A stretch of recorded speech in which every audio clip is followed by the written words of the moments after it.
अस्सलाम वालेकुम रहमतुल्लाहि व बरकातुहू।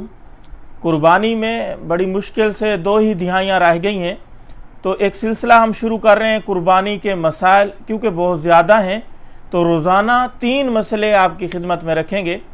आज के जो 3 मसले हैं वो ये हैं। पहला मसला ये है कि कुर्बानी करने वाला बाल कटवाए या ना कटवाए।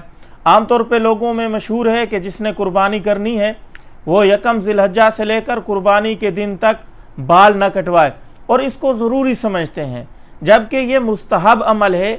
अगर ऐसा करेगा तो सवाब मिलेगा, नहीं करेगा तो गुनाहगार नहीं होगा। लेकिन लोगों ने इसको मजबूर कर दिया कि आपने बाल कटवाने ही नहीं है, चाहे जाए कि उसके बाल ज़ेर नाफ जो है 40 दिन के ऊपर बढ़े हुए हों और नाखन भी बढ़े हुए हों, फिर भी नहीं कटवाते।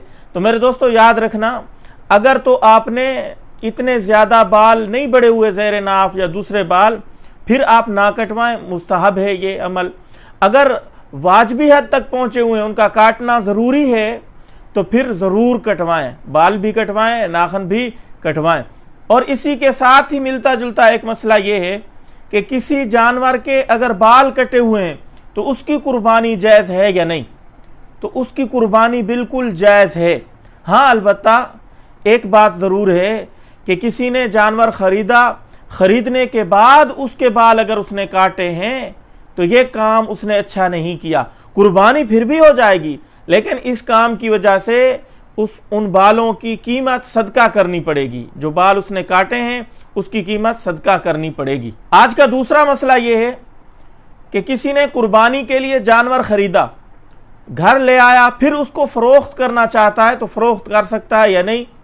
तो मसला ये है कि उसको फ़रोख्त नहीं किया जा सकता।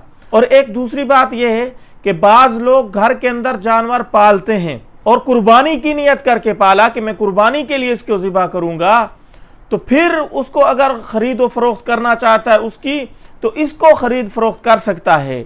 इसकी जगह और जानवर लाया जा सकता है। खुद पाला हुआ घर के अंदर उसको छोटा था, पाल पोस के बड़ा किया, कुर्बानी जितना हो गया और नियत भी कुर्बानी की हुई थी, फिर इसको बेच के किसी दूसरे को ज़िबा करता है इसकी जगह, इसके लिए जायज़ है।